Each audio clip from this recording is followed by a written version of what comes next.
It is 3/6 of 2015. We're still going to continue our study of Alexander Kojeve. His Phenomenology of Right is actually a 3-volume set in 1 volume, and this lecture will complete volume 1. It ended on page 116, and it will confirm to us that for Kojeve, Hegel's philosophy is about the phenomenology of the self-consciousness, and he will conclude this section and this first book with reaching the goal of juridical self-consciousness. So it's all about the master-slave modalities of self-consciousness, and then the final goal of reaching the juridical self-consciousness in this lesson here. So it's about 25 pages, 90 to 116. We're going to take a look at the 3 moments of subjective right, objective right, and the self as becoming a juridically self-conscious individual. And we're going to end with the truly Hegelian idea that that the notion is the real, that the real is in your head. So the goal is a phenomenological self-consciousness of recognizing that the real is the notion, and the notion lives inside you. That's the entire project that will be concluded in this lesson. So we'll begin with the first moment, which is going to be the subjective right. The ideal theoretical form being held as juridical doctrine by the potential subject of right is the starting point. So we're looking at the self holding the ideal theoretical form. It has not become specific. It is still very much a doctrinal form that's being held. Subjective right is defined as protected interest for Kojeve if the subject can move beyond the private right. It is always a subjective right of moral order, and this subjectivity is revised through the return as the satisfaction of interest. The master C of the ideal juridical doctrine wants his positing to be confirmed, and he wants the interest, the motivational base of his doctrinal ideal to be confirmed, and so he needs a return on that interest. He needs a satisfaction of his motivational interest base. Now, for the subjective right of theoretical form, there is always a juridical doctrinal form, a protected interest, and a held idea of interaction as the self's anticipation as to how the positing might unfold in actuality. There's kind of an anticipatory feeling about how this is going to gain a reaction when it is posited within actuality, and this is already anticipated by the self. Well, the concept of measure is brought up by Kojeve here. The intervention of character C of universality in the sphere of right will be measured against the subjective right's following aspects: its nature, its motivational stance or motivational base, and its sign value of being able to signify the right, because it is a positing that points beyond itself. It is always eschatological, and so the positing will always have a signification value or a sign value of its ability to persuade and to function as a sign, and a sign is always that which points beyond itself toward the eschatological goal of right. But from this theoretical form, the self needs to pass through the particularity of or the concretion of the realm of the sphere of right, where the positing can take place, and the universality of character C can be provoked and intervene in the positing. So we look at the objective right as that of the legal rule, its latencies and its tendencies. The sphere of right is where character C is provoked to intervene through the action of positing, but it's a positing within the social environment. All three modalities of right emerge here, and we've discussed this last lesson, but he brings it up again as a reminder. Slave C is the legislator that articulates the propositional legal rule. Citizen C is the speech act of the actual positing of the propositional rule into the social environment.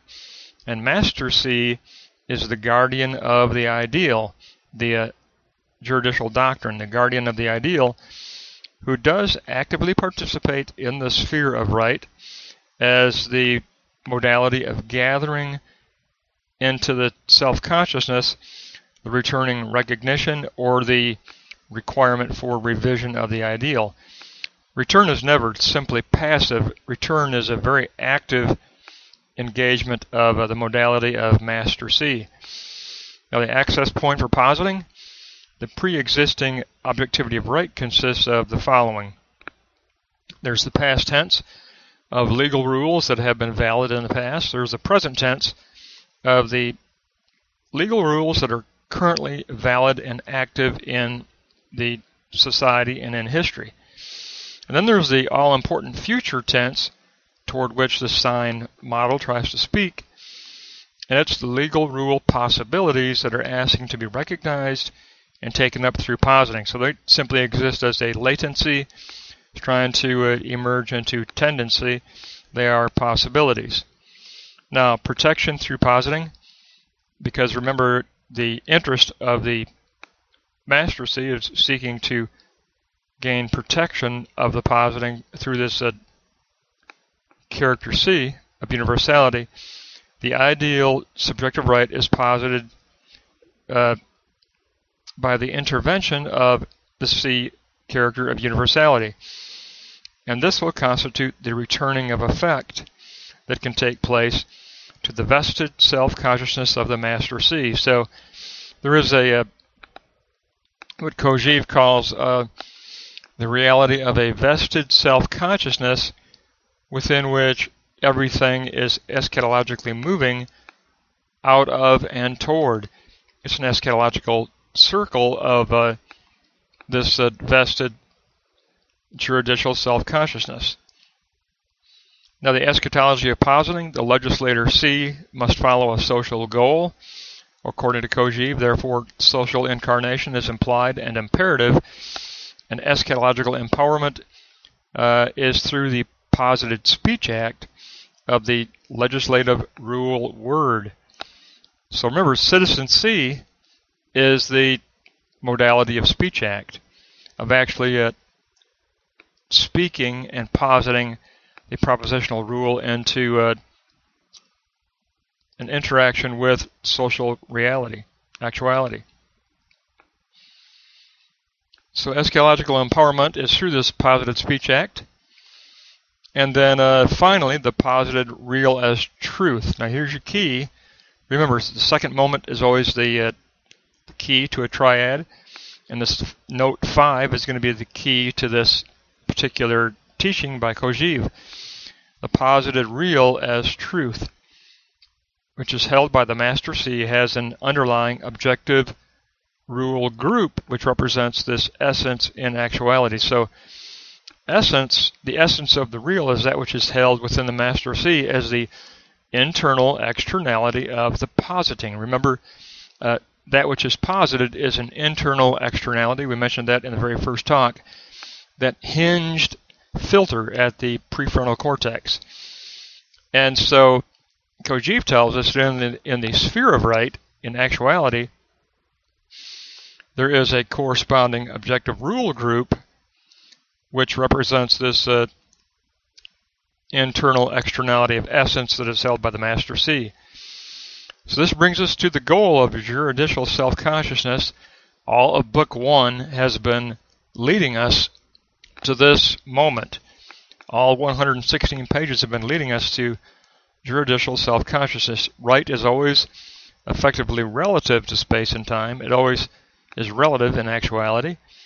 Historical evolution proceeds through a process of negation. That's the Hegelian negation. So synthetic right is that which is achieved, and it is that which proceeds from the preceding relative rights that have gone into shaping it. Therefore, the resultant positive rights consist of the following four aspects. They are ephemeral realities, they are limited and relative in space and time, they are that which passes away, leaving its remaining formal character of right. And the formal character of right is that which is held in the internal positing as the real as truth. And so the internal externality that is held within self-consciousness, juridical self-consciousness, is a formal character of right. Again, Kojeve sticks to the word character. I like that. We hold this formal character of right internally as an internal externality, and that is the real, that is the truth, but it is always a formal character because the relative concretion always passes away and leaves us with the true reality and the true truth of the real as the formal character of the internal externality of positing. So the entire goal that Kojeve was seeking was the goal of juridical self-consciousness. He told us at the very beginning of this book one, and now he gives us a concluding overview type triad to just kind of encapsulate everything that we've gone through already. So this is more or less just a summary, encapsulated view of juridical self-consciousness. It consists of our formal juridical doctrine as an ideal, held as a subjective right. Then we posit it in actuality, and it gets posited within a sphere of right, which remember included social ethics and religion. There are a few different elements in that sphere of right, but we posit within that directional sphere of right that wants to influence history and contingency. So we do our positing there, and we posit there in order to provoke the intervention of universality, because that's where universality is going to perform its intervening empowerment. So that is worked out through our positing in the sphere of right, and then we reach the return out of the sphere of right. And the return out of the sphere of right is an active moment for Hegel and an active moment for Kojeve. It is not a passive reception of the return. It's not passive receiving. It is active gathering. Return is active, existential, and juridical self-conscious gathering. It may give you that confirmation of that which you posited. It may ask for. It may provide recognition.